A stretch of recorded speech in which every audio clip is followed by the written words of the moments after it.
Welcome back to FSC Study Zone. अब हम start करेंगे एक्सरसाइज 1.2. उसका क्वेश्चन नंबर 1 देखते हैं. उसका पार्ट 1 में हमने कोई भी एक कॉम्प्लेक्स नंबर लेट कर लेना है और उसको बारी बारी यहाँ पे पुट करना है and then we have to solve it. We have to check it कि एंड पे हमारे पास right hand side left hand side की इक्वल आती है या नहीं आती. सो हमने एक कॉम्प्लेक्स नंबर लेट कर लिया x प्लस आयोटा वाई की इक्वल और यहाँ पे भी मैंने z की वैल्यू पुट कर दी और यहाँ पे भी z की वैल्यू पुट कर दी. So iota as it is आ जाएगा z की जगह x प्लस आयोटा वाई. यहाँ पे z की जगह x प्लस आयोटा वाई आ गया. अब मैंने यहाँ पे आयोटा को अंदर मल्टीप्लाई कर दिया. आयोटा को x के साथ मल्टीप्लाई किया तो आया आयोटा x. आयोटा को आयोटा वाई के साथ मल्टीप्लाई किया तो आया आयोटा स्क्वायर वाई और ये चीज़ एज इट इज़ आ गई. अब यहाँ पे आयोटा स्क्वायर वाई की वैल्यू पुट करेंगे दैट इज़ -1. तो ये हमारे पास हो जाएगा आयोटा x माइनस वाई और ये एज इट इज़ नीचे आ गया. अब हमने यहाँ से रियल पार्ट लेना है. रियल पार्ट वो होता है जिसके साथ कोई भी इमेजिनरी चीज़ नहीं जुड़ी होती, जैसे कि आयोटा नहीं होता. सो यहाँ पे आयोटा किसके साथ नहीं है, माइनस वाई के साथ. So minus Y as it is आ गया. और यहाँ से भी अब हमने इमेजिनरी पार्ट लेना है. Imaginary part is the one जिसके साथ आयोटा जुड़ा है. सो यहाँ पे वाई के साथ आयोटा जुड़ा है, सो वाई आ गए नीचे और यहाँ से माइनस एज इट इज़. सो अगर देखें तो लेफ्ट हैंड साइड हमारी राइट हैंड साइड की इक्वल आ जाती है. अब बात करते हैं पार्ट 2 की. पार्ट 2 में हमें कहा गया है कि z is equal to x plus iota y. Again हम यहाँ पे भी z की वैल्यू रिप्लेस कर देंगे, यहाँ पे भी z की वैल्यू रिप्लेस कर देंगे. सो अब हमने रिप्लेस की x प्लस आयोटा वाई और आयोटा एज इट इज आ गया और यहाँ पे भी x प्लस आयोटा वाई. अब हमने आयोटा को अंदर मल्टीप्लाई करना है. Iota into x is equal to iota x, iota into iota y is equal to iota square y और ये चीज़ एज इट इज नीचे. यहाँ पे आयोटा स्क्वायर वाई की वैल्यू -1 रिप्लेस कर दी. अब यहाँ पे हमें कहते हैं इमेजिनरी पार्ट लें. इमेजिनरी पार्ट कौन सा होगा, जिसके साथ आयोटा जोड़ा है. तो यहाँ से हम ले लेंगे x और यहाँ से भी अगेन रियल पार्ट लेना है. Real part is the one जिसके साथ अगेन कोई इमेजिनरी टर्म नहीं जुड़ी, जैसे कि आयोटा नहीं जुड़ा. तो हमारे पास आ जाएगा x. तो यहाँ से हम कह देंगे कि left hand side is equal to right hand side. अब हम बात करते हैं क्वेश्चन 2 की. क्वेश्चन 2 में हम सबसे पहले दो प्रॉपर्टीज पढ़ लेते हैं जो कि यूज़ होनी है. एक है एसोसिएटिव प्रॉपर्टी और दूसरी है कम्यूटेटिव प्रॉपर्टी. एसोसिएटिव प्रॉपर्टी क्या होती है कि हमारे पास कोई भी 3 नंबर हैं. अगर हम पहले 2 नंबर को मल्टीप्लाई करें, जो आंसर है उसको तीसरे के साथ मल्टीप्लाई कर दें, या फिर पहले 2 नंबर को आखिरी 2 नंबर को मल्टीप्लाई करने के बाद पहले नंबर के साथ मल्टीप्लाई करें, सो हमारा आंसर ठीक सेम आएगा. फॉर एग्जाम्पल हम एक एग्जाम्पल ले लेते हैं कि हमारे पास है 5, दूसरा नंबर है 2 और तीसरा नंबर है 3. अब सबसे पहले 5 और 2 को मल्टीप्लाई कर लेते हैं तो हमारे पास आएगा 10 को जब 3 से मल्टीप्लाई करते हैं तो आंसर आ गया 30. अब हम इस दूसरी प्रॉपर्टी लगा देते हैं एसोसिएटिव का सेकंड पार्ट. अगेन मैंने 5, 2 और 3 लिया. मैंने सबसे पहले 2 और 3 को मल्टीप्लाई कर दिया जो कि आएगा 6 को जब मैं 5 से मल्टीप्लाई करूँगी अगेन आंसर मेरा 30 आया. मीन्स कि एसोसिएटिव लॉ ऑब्वे हुआ. अब बात करते हैं कम्यूटेटिव प्रॉपर्टी. कम्यूटेटिव प्रॉपर्टी क्या कहती है कि आप a प्लस बी कर लो या b प्लस ए कर लो, या फिर a को b से मल्टीप्लाई कर लो या b को a से मल्टीप्लाई करो, आंसर सेम ही आता है. अगेन हम 2 टर्म्स ले लेते हैं, 5 और 2 ले लिया और यहाँ पे अब क्या कर लिया 2 और 5 ले लिया. 5 2 ज़ 10 या फिर 2 5 ज़ 10. सो आंसर इक्वल है. This is called as commutative property. अब हम स्टार्ट करते हैं क्वेश्चन में. क्वेश्चन में ही हमें ये दोनों प्रॉपर्टीज लगानी है. अब क्वेश्चन में हमें क्या गिवन है कि z1 z2 से मल्टीप्लाई करो, z3 को z4 से मल्टीप्लाई करो, इन दोनों को आपस में मल्टीप्लाई करो. तो जब आपका आंसर आएगा वो सेम होगा जब आप z1 को z3 से और z2 को z4 से मल्टीप्लाई करके आपस में मल्टीप्लाई करोगे, या फिर वो जो आंसर आएगा अगेन सेम होगा. अगर आप z1 और z2 को मल्टीप्लाई करो फिर उसको z3 से मल्टीप्लाई करो एंड देन z4 से मल्टीप्लाई करो. सो हम इनको बारी बारी प्रूव करते हैं. सबसे पहले हम फर्स्ट स्टेटमेंट ले लेते हैं, z1 इंटू z2 और z3 इंटू z4, इन दोनों को आपस में मल्टीप्लाई कर दिया. अब हमने अगेन ले लिया. अब यहाँ पे हम एसोसिएटिव प्रॉपर्टी लगाते हैं. एसोसिएटिव प्रॉपर्टी किस तरह से कि हम z1 z2 और z3 को एक साथ कर लेते हैं और z4 को बाहर निकाल देते हैं. अब इससे क्या होगा कि हमें यहाँ से देख सकते हैं हमें z1 और z3 साथ में चाहिए. सो हम एक्चुअल में z1 और z3 को साथ लाना चाहते हैं. यहाँ पे हमने जाके अगेन एसोसिएटिव प्रॉपर्टी लगाई. The bracket is with z1 and z2 और z3 एज इट इज है. जैसे कि यहाँ पे पहले 2 के साथ ब्रैकेट थी और तीसरा एज इट इज था.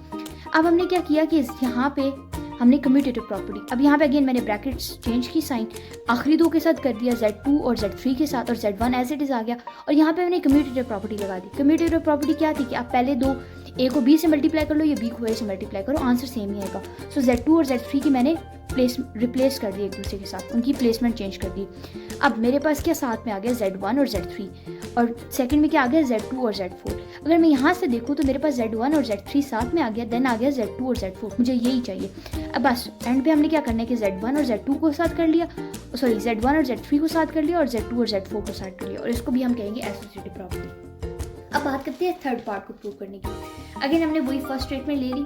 अब थर्ड पार्ट के लिए हमें सबसे पहले क्या चाहिए, हमें चाहिए Z3 सबसे पहले, और Z2 और Z1 एक साथ चाहिए, एंड देन Z4 चाहिए। सो सबसे पहले हमारा मिशन क्या होगा कि Z3 को सबसे पहले लाना। उसके लिए हम क्या करेंगे, सबसे पहले एसोसिएटिव प्रॉपर्टी लगाएंगे, Z2, Z3 और Z4 को एक साथ कर लेंगे।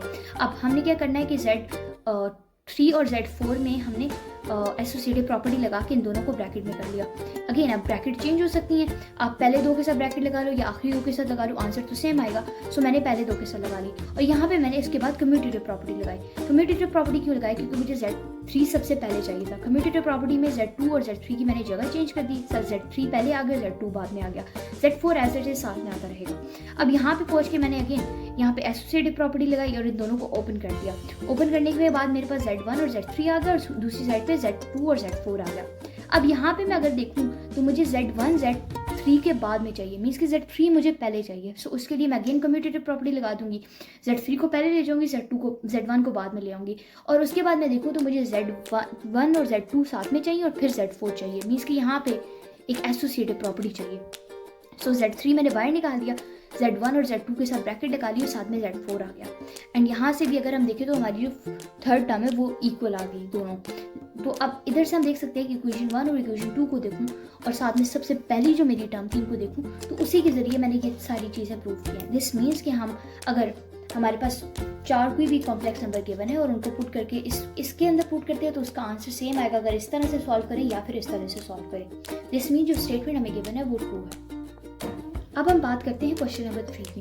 क्वेश्चन 3 में हमने प्रूव करना है कि Z कोई भी एक कॉम्प्लेक्स नंबर है, और उसके बाद कुछ स्टेटमेंट्स हैं जो प्रूव करने वाली है। सबसे पहली स्टेटमेंट है कि Z एक रियल नंबर है, if and only if Z is equal to Z conjugate. उन्होंने ऑलरेडी हमें बता दिया कि Z एक रियल नंबर है, सो हम लेट कर लेंगे कि Z एक रियल नंबर है, जिसका मतलब ये है कि Z को हम सिर्फ और सिर्फ x के इक्वल लेंगे, कोई भी आयोटा वाली टर्म नहीं आएगी। यहाँ पे आयोटा वाली टर्म जो कि इमेजिनरी टर्म होती है वो 0 होगी, और जब मैं इस वाले Z का कॉन्जुगेट लेती हूँ तो वो भी मेरे पास x ही आएगा।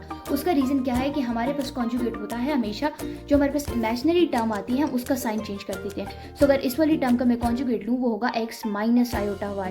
यहाँ पे मैंने जो मेरी इमेजिनरी टर्म थी उसका साइन चेंज किया, लेकिन अब यहाँ पे मेरे उसको इमेजिनरी टर्म ही नहीं है, सो x एज इट इज आ जाएगा। अगर मैं इक्वेशन 1 और इक्वेशन 2 को देखूँ तो मुझे पता चलता है कि Z is equal to Z conjugate, means जो गिवन स्टेटमेंट है वो ट्रू है। अब इसको हम एक और तरीके से भी प्रूव कर सकते हैं, उसमें हम लेट कर सकते हैं कि ये जो चीज़ गिवन है ये ट्रू है, Z is equal to Z conjugate. मैंने लेट कर लिया कि ये ऐसे ही है, Z की वैल्यू पुट की x प्लस आयोटा y, और Z कॉन्जुगेट मैंने ले लिया x माइनस आयोटा y। जो यहाँ पे हमारी इमेजिनरी टर्म थी उसका मैंने साइन चेंज कर दिया। अब ये सारी चीज़ें मैं लेफ्ट हैंड साइड पे ले आऊँगी, लेफ्ट हैंड साइड पे लाऊंगी तो x हो जाएगा माइनस एक्स, और माइनस आयोटा y हो जाएगा positive iota y equals to 0। अब यहाँ से माइनस एक्स और प्लस एक्स कैंसिल हो जाएगा, मेरे पास रह जाएगा 2 आयोटा y इक्वल्स टू 0। अब यहाँ से 2 आयोटा को मैं 0 के नीचे डिवाइड करूँगी तो मेरे पास y इज इक्वल्स टू 0 रह जाएगा। इससे हमें क्या पता चलता है कि अगर हमारी जो ये z वाली टर्म है इसके अंदर y की वैल्यू 0 हो तो हमारे पास z एक रियल नंबर होगा। इसको अगर पुट करके चेक कर लें कि हमारे पास z हमने लेट की है x प्लस आयोटा y, उसके अंदर मैंने y वाली टर्म 0 लेट कर दी, मीन्स के जो भी 0, सो z मेरे पास सिर्फ और सिर्फ x आ गया, and x is a real number. ये जो स्टेटमेंट गिवन है वो ट्रू है। अब बात करते हैं क्वेश्चन नंबर 2 की। क्वेश्चन 2 में हमें स्टेटमेंट गिवन दी है z minus z conjugate divided by z plus z conjugate is equals to iota into imaginary part of z divided by real part of z। अब हम z अगेन हमने late कर लिया x plus iota y के equal, और z conjugate हो जाएगा x minus iota y। Just values replace कर देंगे, z की जगह x plus iota y minus as it is, और z कॉन्जुगेट की जगह x minus iota y divided by z की जगह x plus iota y plus as it is, और x minus iota y z conjugate की जगह। अब यहाँ पे मैं देखूँ अगर माइनस को अंडर मल्टीप्लाई कर दें तो ये हो जाएगा माइनस एक्स और प्लस आयोटा y। ये माइनस एक्स और प्लस एक्स कैंसिल हो जाएंगे और नीचे आयोटा y और माइनस आयोटा y कैंसिल होंगे। ऊपर मेरे पास रह जाएगा 2 आयोटा y और नीचे रह जाएगा 2x। यहाँ से 2 और 2 भी कैंसिल हो जाएंगे, रह क्या जाएगा आयोटा y ओवर x। अगर मैं आयोटा को बाहर निकालूँ, जो कि हमें इस राइट हैंड साइड पे प्रूव करना है, आयोटा बाहर आ गया, मेरे पास रह जाएगा y ओवर x।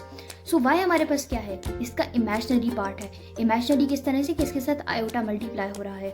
सो y हमारे पास आ जाएगा इमेजिनरी पार्ट ऑफ z, और x की बात करूँ तो वो रियल पार्ट ऑफ z है क्योंकि उसके साथ कोई आयोटा नहीं है। तो यहाँ से हमारे पास पार्ट 2 भी प्रूव हो जाता है। अब हम बात कर लेते हैं पार्ट 3 की।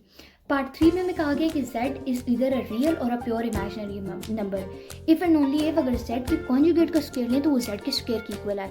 तो सबसे पहले हम लेट कर लेंगे कि z एक रियल नंबर है। रियल नंबर है तो mean z is equal to x। जब उसको कॉन्जुगेट लेंगे वो भी x की इक्वल आएगा। अब हमें ये स्टेटमेंट प्रूव करने के लिए यहाँ पे स्क्वायर्स की जरूरत है।